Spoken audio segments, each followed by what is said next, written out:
In today's lesson, we're going to be discussing how and why to graft your fruit trees. Specifically, we're going to be talking about figs.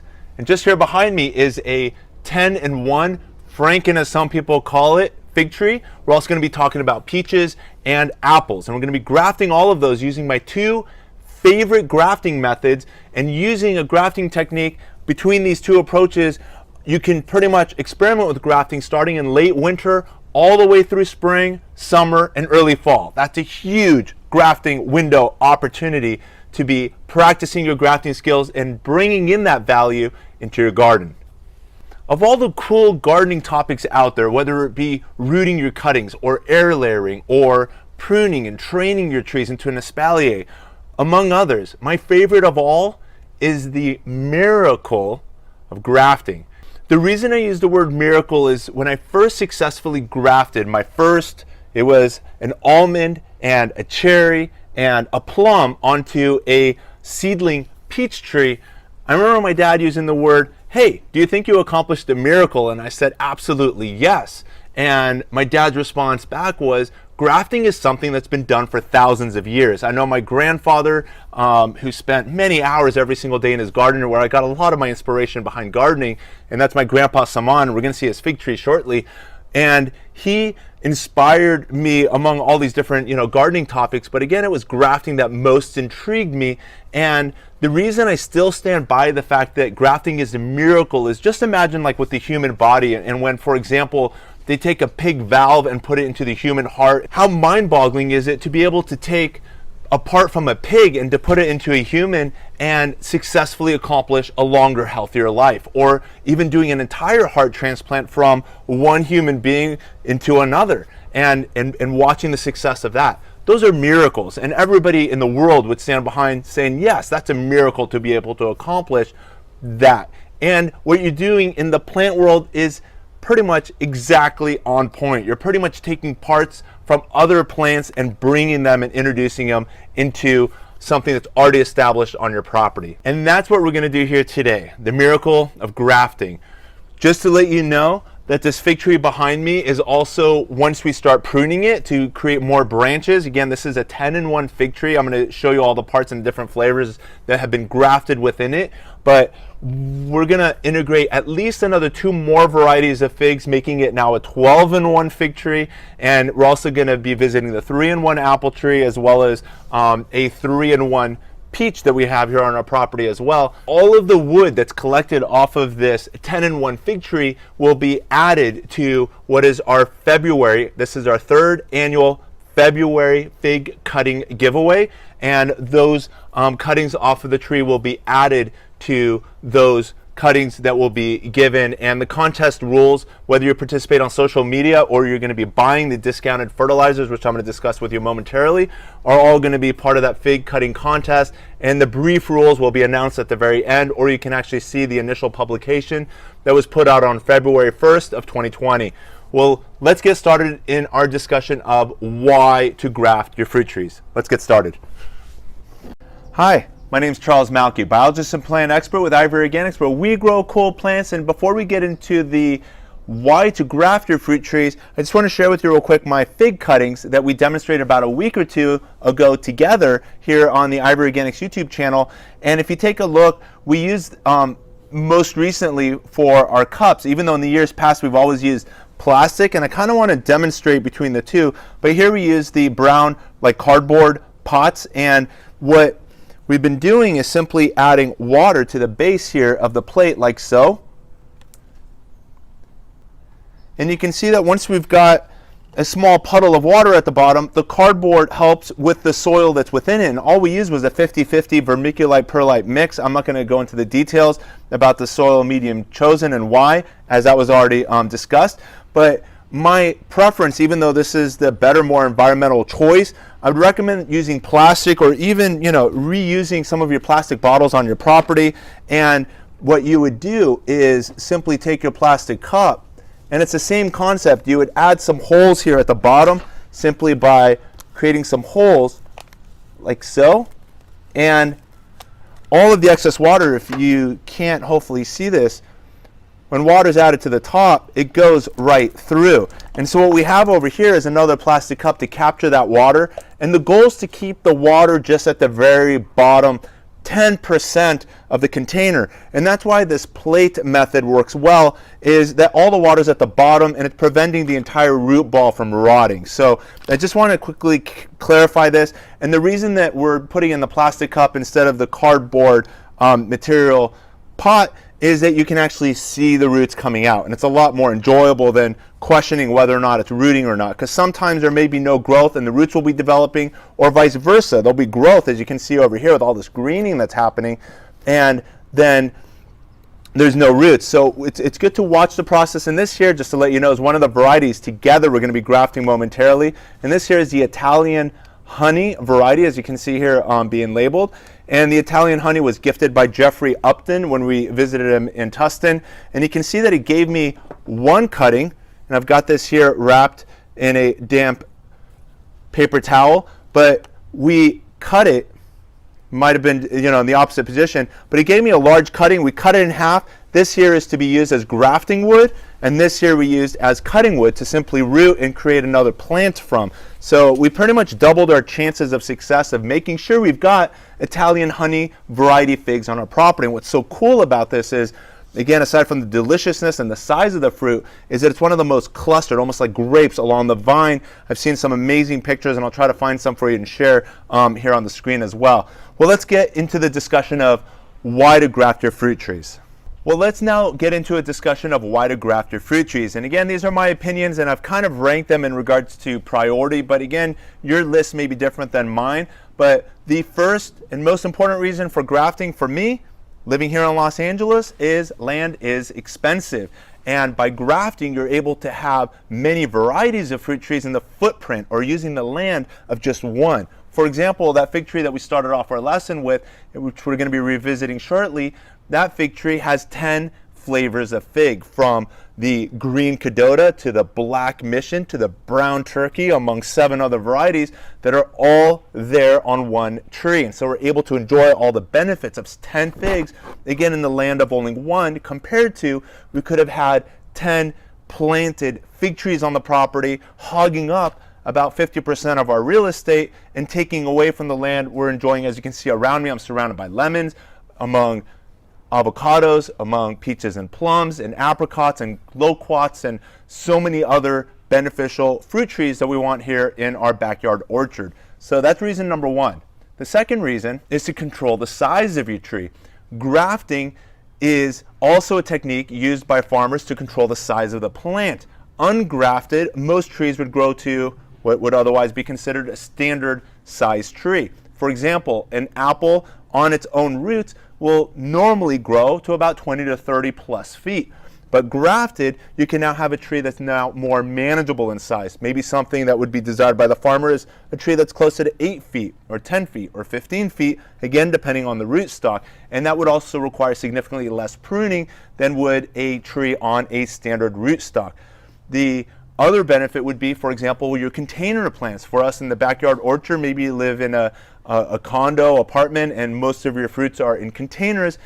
It would be ideal to have now trees, and again, this can be citrus to your fruit and nut trees to even figs that are naturally more dwarf than other varieties of figs, such as the blackjack is naturally a smaller plant, but you can graft on a dwarf rootstock. So that same citrus tree that is around me that are about 8 to 10 feet, because they're grafted on semi-dwarf rootstocks, can also be controlled to about 2 to 3, maybe 4 feet, because they're on a dwarf rootstock. And that is a plant that will only grow a matter of inches, maybe a foot per year, and will be contained better within its container compared to if it was on a standard rootstock, where it just won't quite feel so comfortable, and that'll affect the fruiting and the overall health and performance of the plant. So again, your dwarf and semi-dwarf would be more ideal candidates for that container lifestyle versus a standard rootstock. But if you want giant trees, as we visited when we went to Edgar Valdivia's backyard home orchard with his 100+ fruit trees, that he pretty much created a tropical rainforest of fruit trees.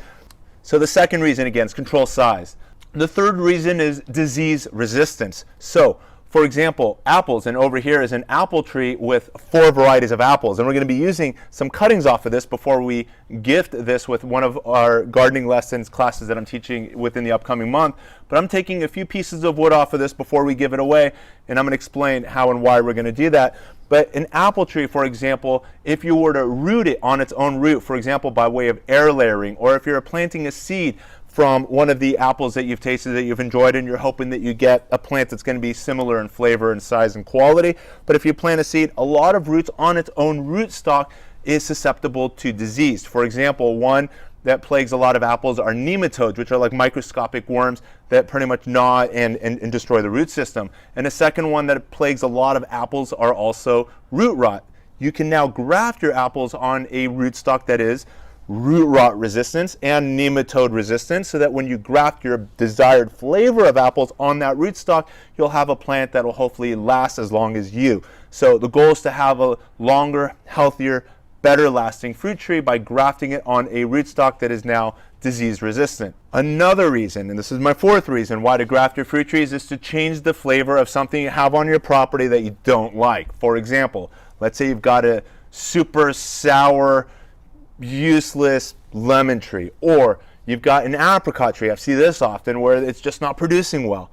Or most recently, we've visited one of my friends here in the Hollywood Hills where he had an avocado tree that wasn't tasting well. So in the first instance, you got that sour lemon that is useless and you graft it with a Eureka lemon or a Meyer lemon. And now you've got quality lemons in significantly less time because you've grafted on an already established rootstock rather than having to remove the entire root system and start all over with a baby small plant. In the instance of apricot, you can graft anything within the Prunus family. We can convert that apricot tree into a peach tree, a plum tree, an almond tree, a cherry tree, more different variety apricots, or you can actually do a combination of all of these fruits that are within the Prunus genus. And now you've got one tree, and you can do a Franken apricot tree as we've done with our fig tree.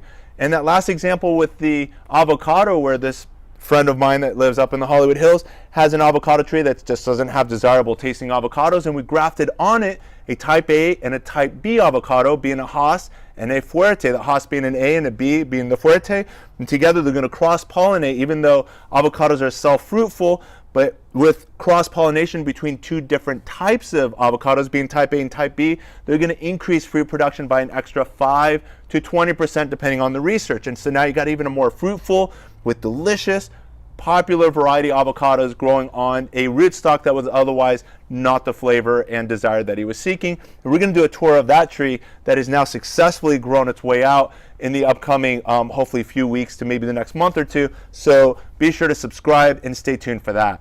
The 5th and final and probably the most important reason for grafting your fruit trees is a concept known as the backyard orchard culture. This is a concept that I learned from Cameron Akrami of The Busy Gardener, and he learned it from Tom Spellman of the Dave Wilson Nursery, who I got to meet with and also interview with months thereafter. And this all happened just last year. And I highly recommend that you check out both of their YouTube channels. And again, that's The Busy Gardener as well as the Dave Wilson Nursery channel, where you'll learn, aside from the backyard orchard culture, a lot of other helpful gardening techniques. So I'm going to put those links down below in the comments as well as in the description below. So be sure to check those out. And just a quick general concept of what backyard orchard culture is simply being able to have a backyard where most of your fruit is within reach. So it integrates concepts of pruning in addition to the idea of basically doing a high density planting a lot of your favorite flavors and related trees in close proximity to one another. And the goal is to not have trees that are producing thousands of fruit a year, but the goal is to get a good sampling of a lot of varieties of plants throughout the entire year. So a good example of that is here with this apple tree that's here. If we can take a look at it, you can see that some of the apple tree, if you take a look real quick right here where my hand is, you can see that it's beginning to bloom. Look at all those flowers. You can see maybe a little bit of pink coming, as that's the pink from the flower, and there's a cluster of about 5 to 6 flowers right here coming out of this bud. And we're kind of missing the opportunity to start grafting this flavor of apple, which if you take a look down here, is known as the apple Anna. But if you take a look at the rest of the apple tree, it has not yet pushed out any growth. There's some growth also coming off of this branch. over here, and you can see the greening that's happening. And this here, the flavor is, if we take a look, is known as the Golden Dorset.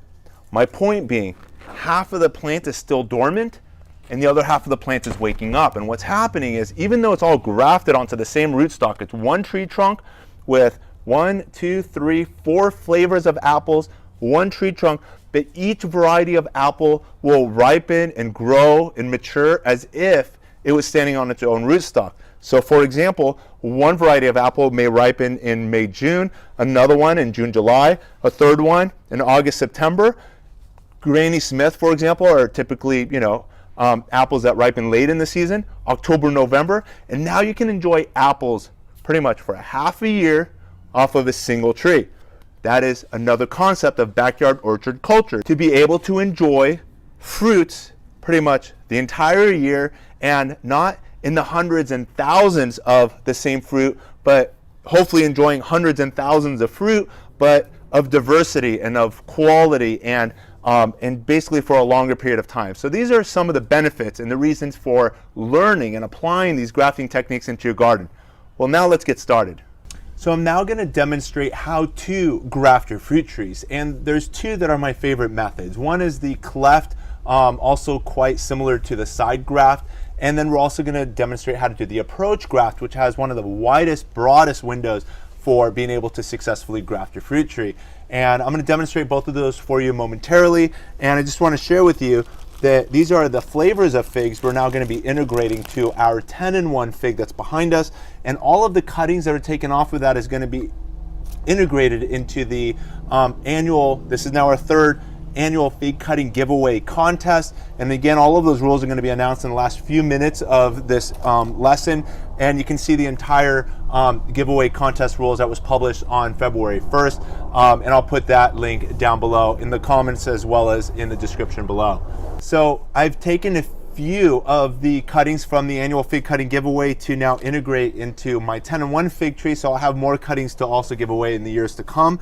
And those flavors that I'm going to be adding and we're going to be doing together are this one here, which is a highly desired fig known as the Figo Preto, which we got from Paul Talley just about a day or two ago. The Marseille Black VS fig, which is also another popular, I believe, French variety of figs. And we've got, just to let you know, hundreds of these. And then we've got Edgar Valdivia's yellow long neck fig, and we're going to be adding that as well. And let me just give you a quick tour of the 10-in-1 fig and some of the flavors that are integrated there. Check these out.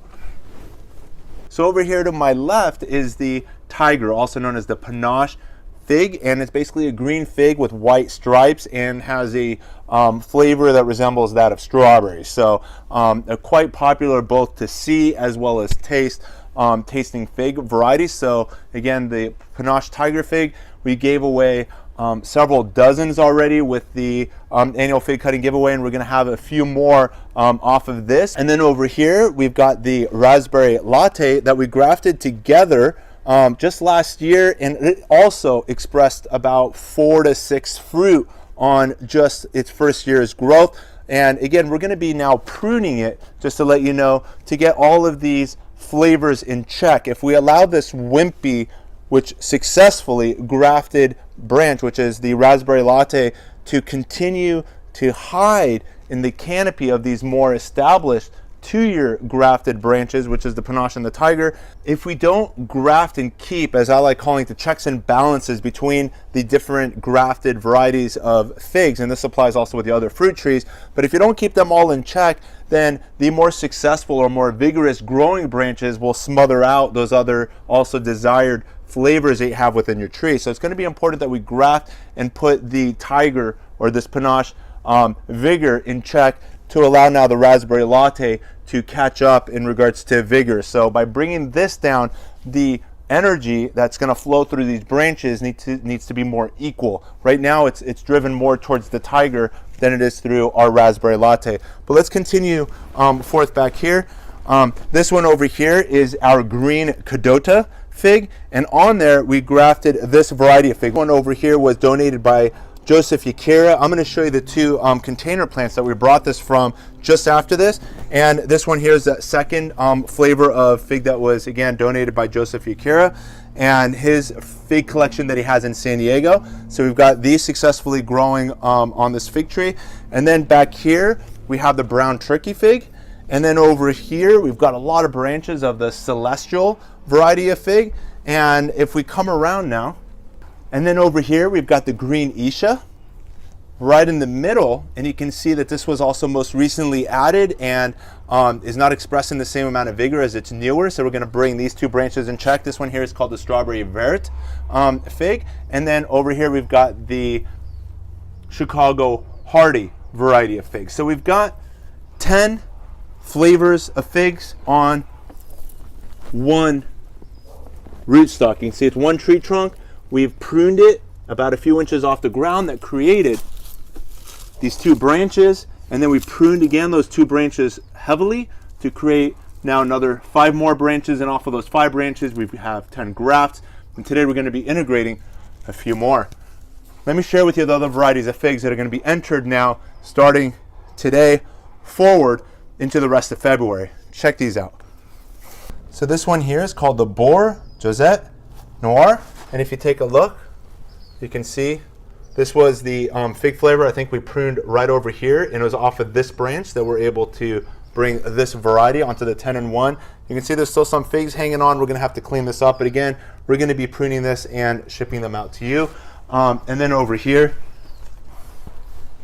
this one here is called the Saint Rita, and again, we're going to be pruning this down, bringing it back in check, as I like to prune my figs from year to year, anywhere from about 40 to 70%. So all of the new growth on this plant was pretty much from here to here. So 70% would mean we're going to cut it down to about this point here somewhere.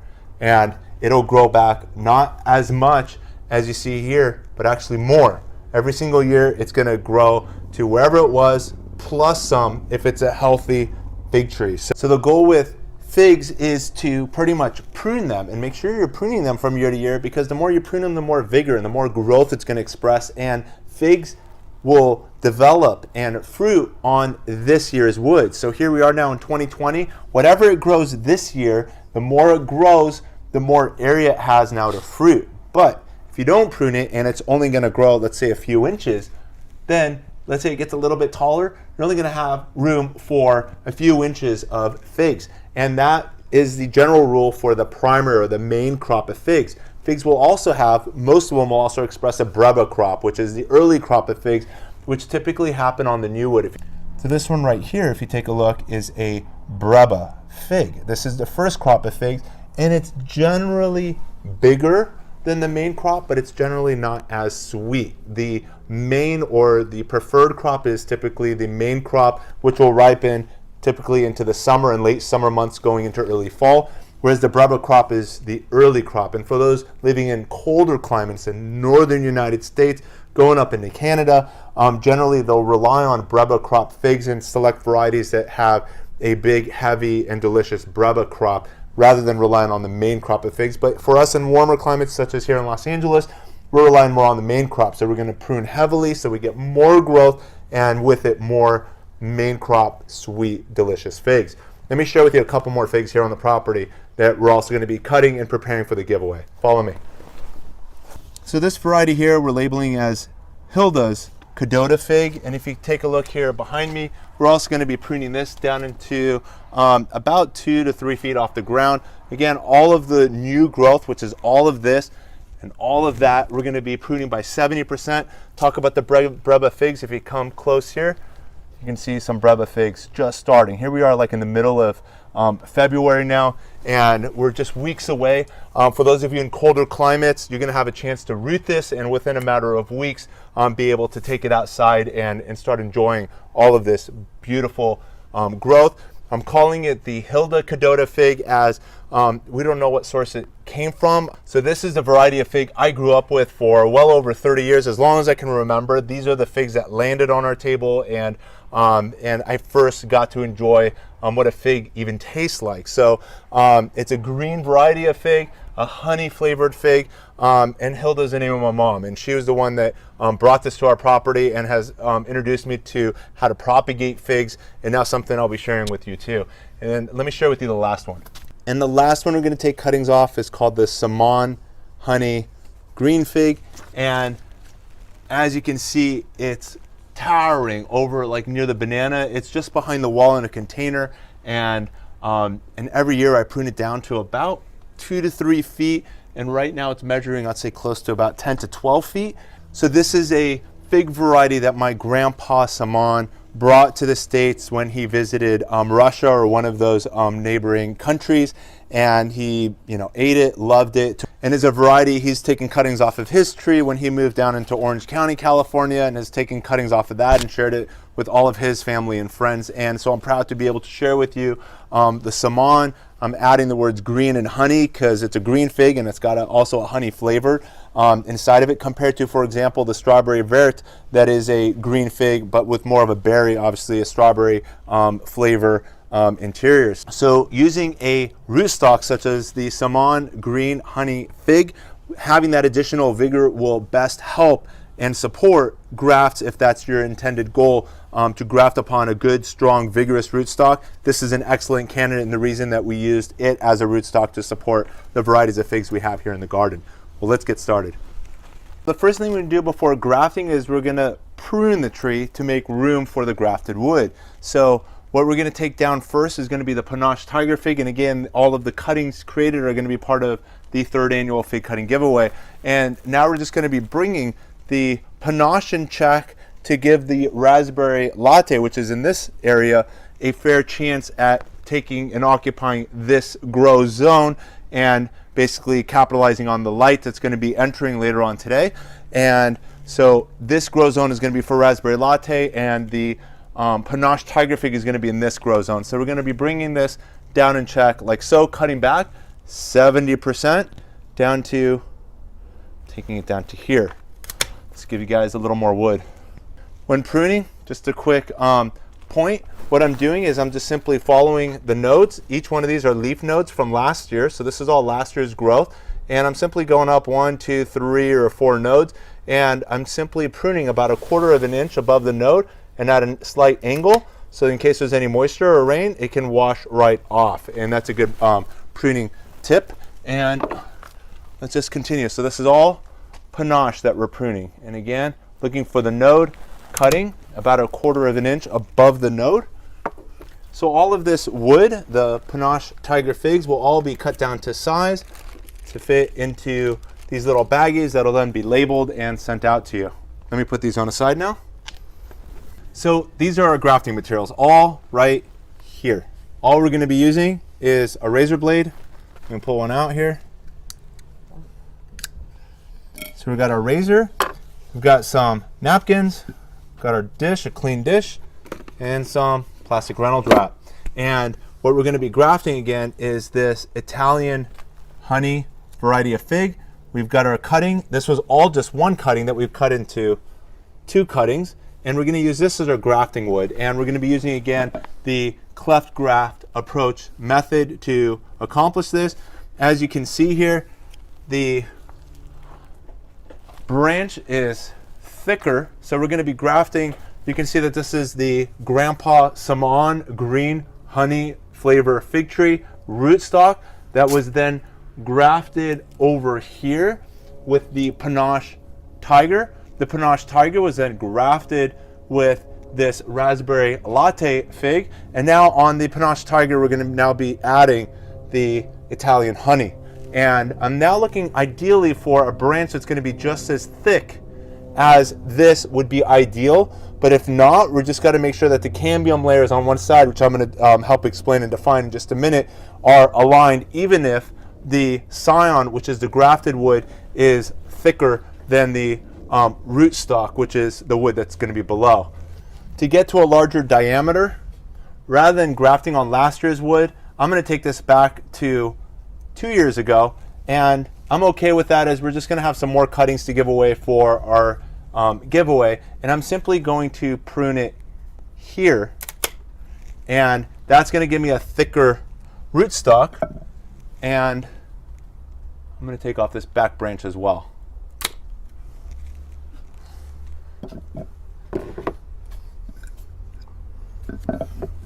And what we're going to do now is we're simply taking our razor and we're going to cut down about 1 inch deep.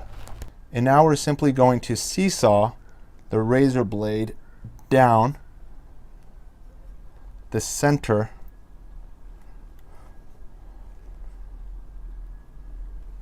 like so.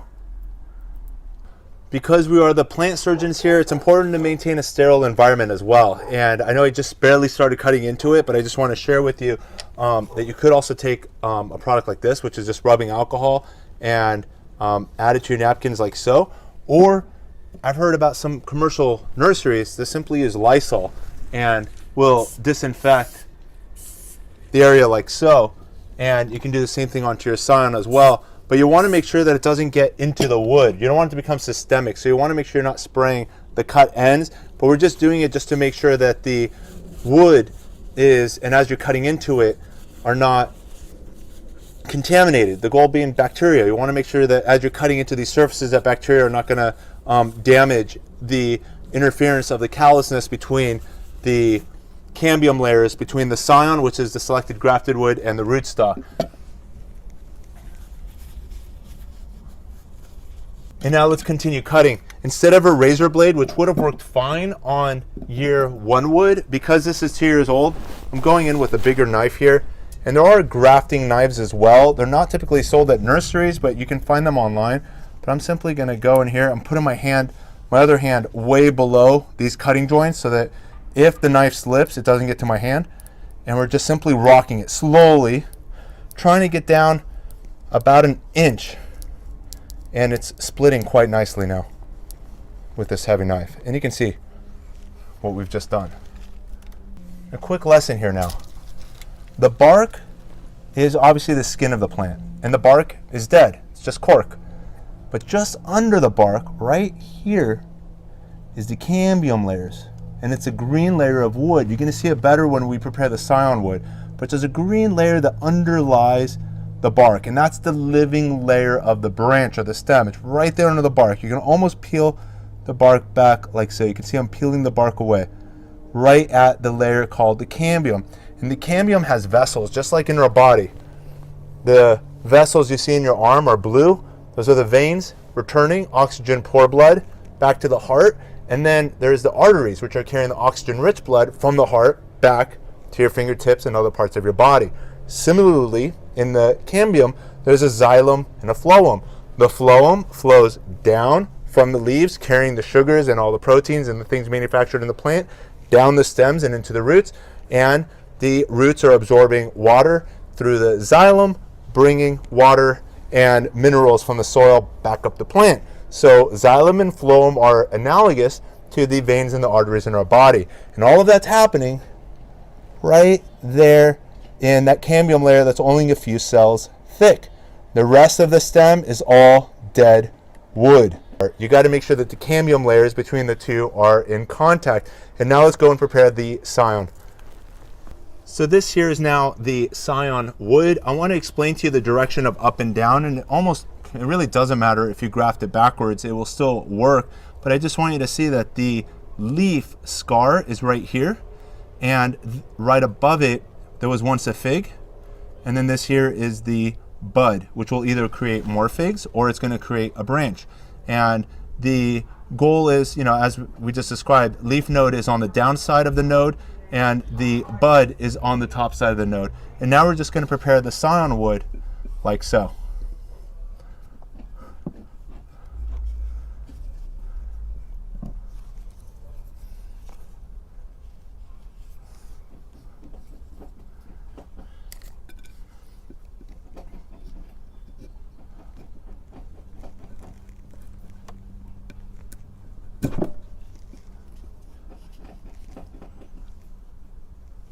Because this is year 2 wood, it's a lot more challenging to do than if this was on year 1 softer wood, but we're still going to make this happen.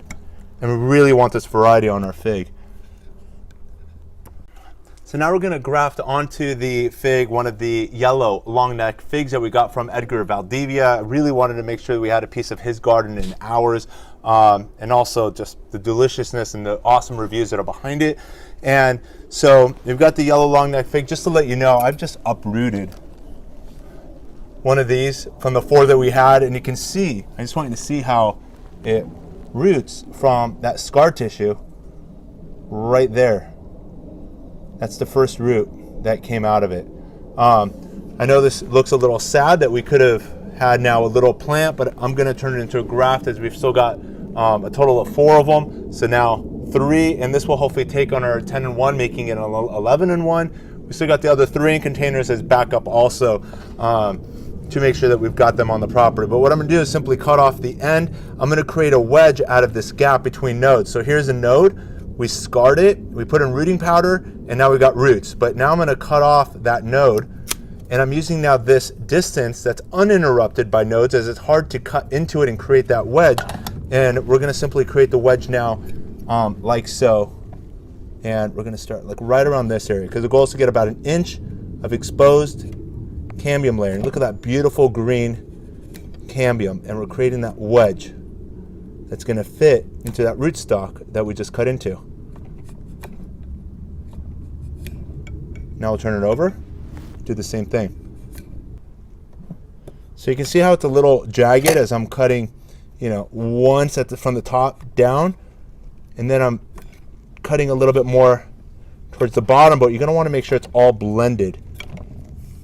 One smooth cut, so that the edge is not wavy. You're going to want that to be as smooth and as straight as possible, more so like we've done on this side. So let's continue.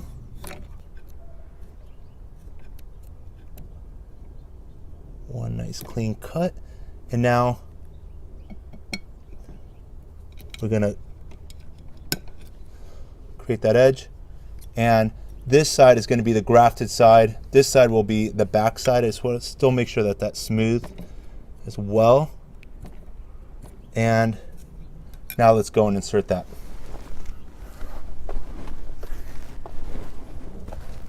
So here we are now.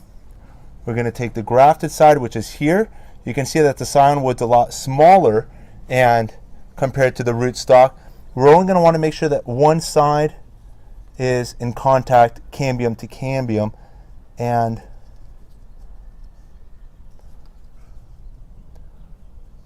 here we're aligning them, and now we're going to squeeze the 2. You can see that we've got really good contact at this lower point and at this upper point. When we tie it, we might get even some more quality contact between the 2.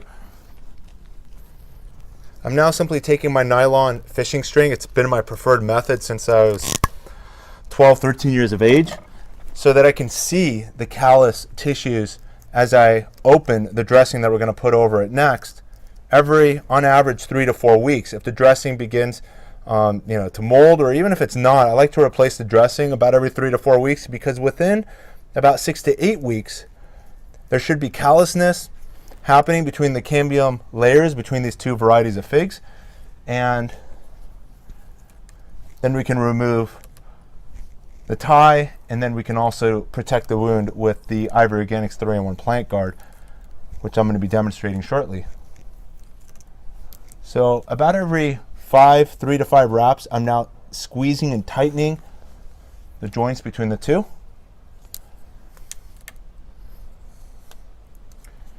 And we're going to continue. And we're going to take our scionwood here that we've already prepared in the same way. As you can see, got the bark, cambium, green tissues exposed, and the underlying white pith. We're just going to pick the longer, more narrower side to now slide in. It's also good practice to take your disinfected screwdriver as well, and you can use that to kind of get the 2 sides of the rootstock apart as we slide in the yellow long neck fig. And here we go again. And here we go. Again, we're making sure that the bark are both exposed. Again, the screwdriver is also helping alleviate the stress off the scion wood, so we're not just like putting too much pressure trying to slide it down. Again, I'm pulling it apart a little bit as it's slipping in nicely. And again, it's about 1 inch long, maximizing on contact between the scion layers.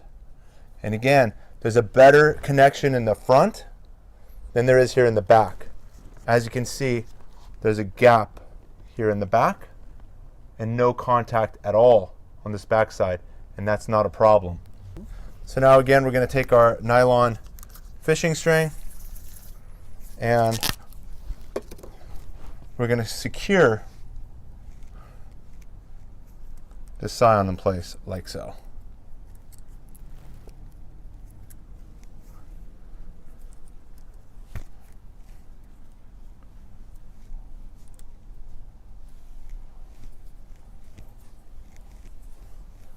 Again, about every 3 to 5 wraps, add some more pressure.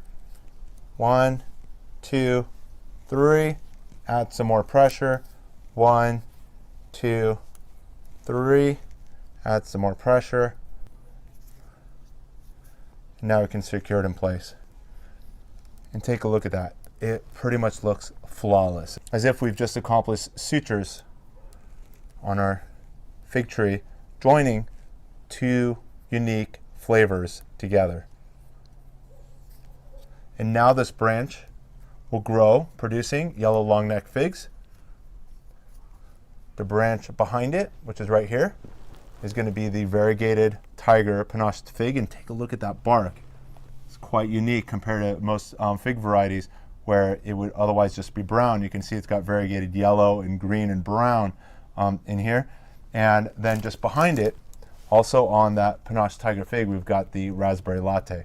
So 3 flavors of figs, all brought down to size and having equal opportunity to access to light and ultimately maximum growth and fruit. So one of the main reasons grafts fail is that they dry out. And to prevent them from drying out, one of my preferred grafting methods that I've been using since I was like 12, 13, 14 years of age, and ever since, is wrapping your grafts up with a damp napkin or paper towel. And so all I'm doing is simply adding some moisture to the napkin, and I'm now going to wrap the grafted area as well as the scion wood, like so.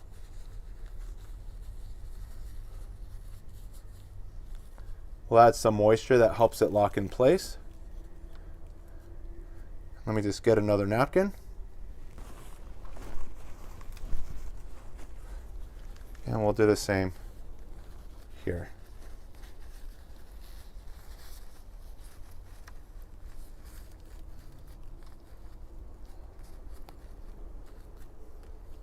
And we'll also do the same for this one.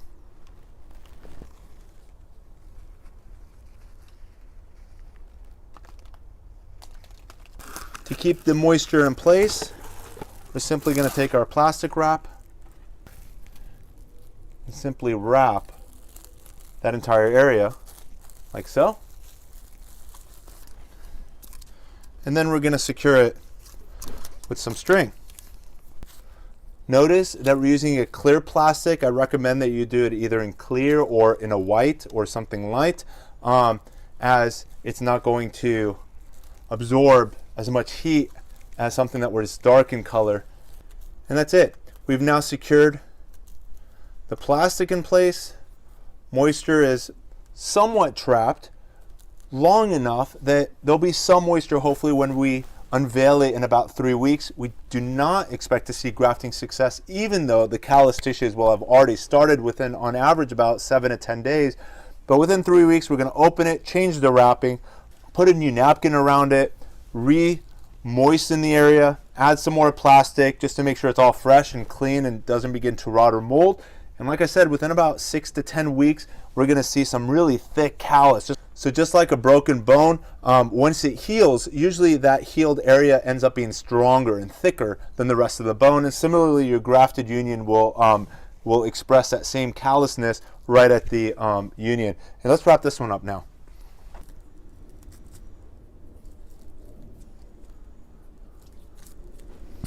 And that's it. Once these grafts heal, and I want to share with you a few examples. So check out some of these grafts that were done in years past. Again, this here is the raspberry latte. You can see a little bit of the callus tissues, but this here has been already coated, say about 6 months ago or so, with so it's freshly coated with the Ivory Organics 3-in-1 plant guard, which I'm going to demonstrate. But the front has been grafted. If you can somehow wrap around the back, right there is not in contact. It's only in the front of it that is healed. So this here is the scion wood that was pruned, and all of the resources from the base has been going into the grafted scion wood of the raspberry latte. This one over here is again from Joseph Yakira. This is the Boer Josette Noir variety of fig, and you can see here we still got the fishing twine from last year. The front side took. You can see that we're able to fit 2 grafts on this one, and thereby doubling our chances of success. This variety over here took off. This one in front did not. But we're going to take off the string, as it didn't really grow since we've grafted it, and I kind of ran out of time last year summer, but I should have taken it off, as if you don't remove it, you're also going to be strangling the graft. So once you see success in the callus tissues, make sure you take off the supporting twine that's keeping the grafted wood together. So the goal again is, once the plant is growing, I would say within about 90 days, maybe even 60 days if there's a lot of growth, to take off the twine.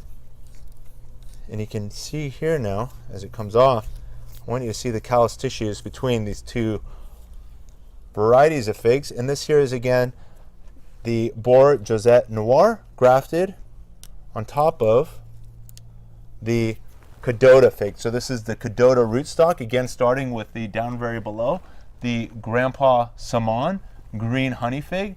We grafted it right at this point with the Cadota, and we use an approach graft method. So you can see this here is the very top of the Saman fig, and then we did an approach graft of the Cadota, cut that off, and this became the branch of the Cadota fig that then supports Cadota figs on this side. And the front side, the Boer Josette Noir.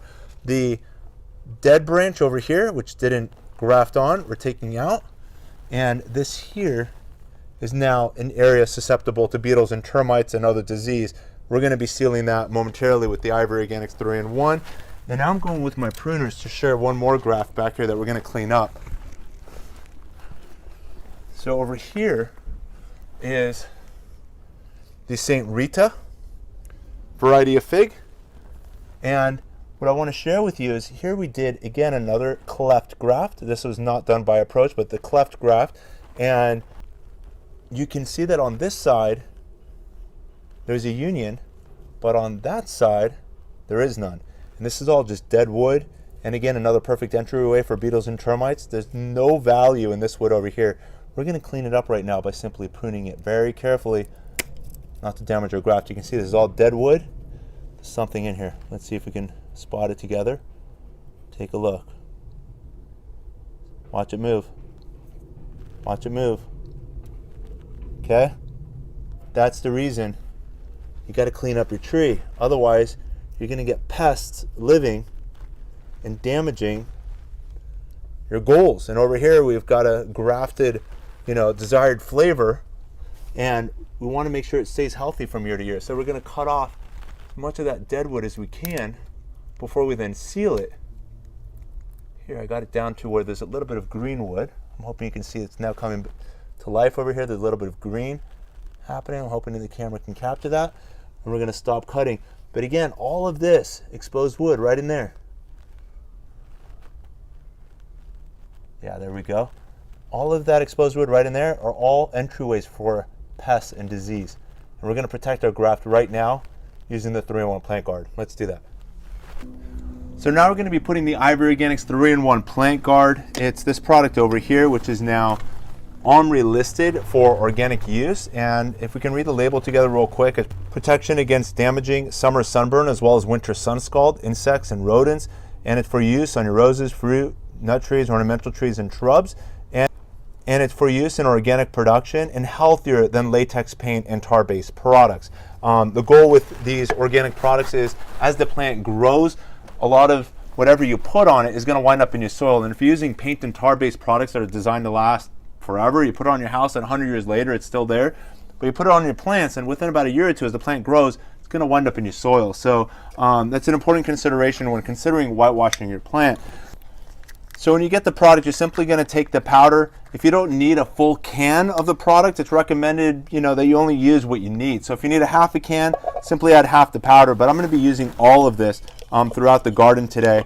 And whatever is left, I'm going to be using to create that ready-to-use spray by simply adding more water to it. I can create a total foliar plant protection that can go on the leaves and all, but in its most dilute form.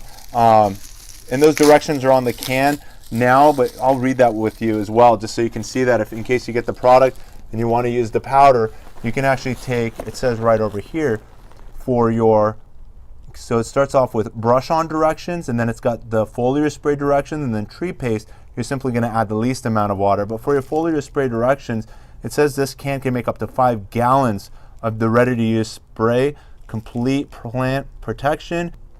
And it says right over here, by adding 1/3 to 1/2 of a teaspoon of powder with 5 to 10 drops of the oil, and then you can add water to make a 23-ounce spray bottle. So like a Windex spray bottle, you're simply going to put 1/3 to 1/2 of a teaspoon of the powder with 5 to 10 drops of oil, and you've got your own ready-to-use spray bottle. And so we've got the powder. I like adding water next, and then adding the oil.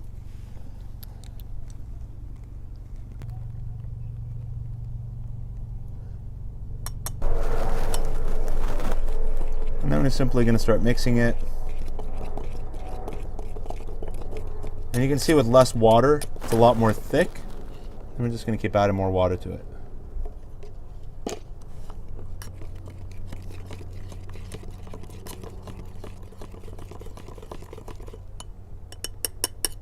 And that's it. And now we've got a product we can now brush on and seal all of those grafting joints. Something else while we're here on this side, you can take a look and hopefully capture right here one of the pruned branches. You can see again, especially with figs, the pith is very soft and will collapse on itself. It's important to keep all of these holes closed. Again, as those are entryway points for bugs and disease. So here we are now at the St. Rita fig graft, and you can see all of this exposed plant tissue that we're now going to seal and protect.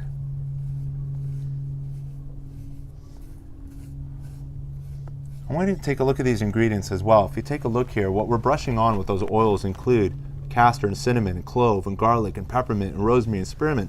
All of these oils that are naturally insect as well as rodent repellent oils. And the other cool thing that's in the product as well is diatomaceous earth, and that also helps protect the plant from repelling insects. And if there are any insects that are trapped in there, if they brush up against the diatomaceous earth on their way out, it's going to scratch up their exoskeletons, and again, it's also going to keep them from also wanting to enter this site. So it's going to protect it both ways, whether insects are trying to get into or out of the plant. And let's continue. So we're protecting all of the grafting wounds as well as all of the pruned joints as well, like so.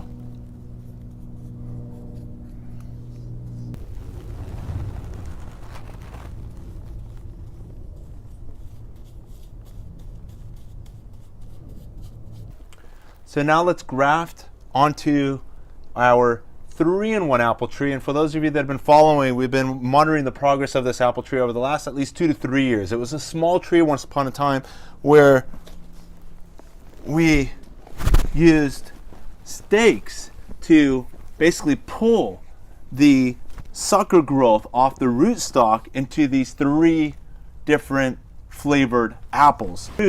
But we've got 1 root supporting 3 branches, and about a foot or 2 off the ground we grafted. To my right, the Gala apple. In front of me is a childhood favorite apple tree, unnamed, but it's a green red apple that is sweet and tart at the same time. The Gala, a red apple, and then the one to my left is the Granny Smith. So we've got green, green, red, and then red. So we got 3 flavors of apples over here, and the goal is to now graft more on the Gala side because my family doesn't appreciate this flavor of apple as much as they appreciate these two. And so what we've done and what we're going to do today, if you take a look over here, is I've got this 4-in-1 apple tree, and we're going to take these flavors of apples, which include now the Golden Dorset apple. We've got over here the Beverly Hills apple. We've got over here the Anna apple, and we've got down below here the Fuji apple. So we're going here with our blade. This side, the front. So I'm actually going to create a wedge where the longer side of the wedge is going to be the front, and the back side is going to be the part that's not going to basically attach to the cambium layers. Let me actually get rid of some of those hairs, those fibers, so that we make the closest contact possible. And now let's go to our plant. Follow me. Here we go.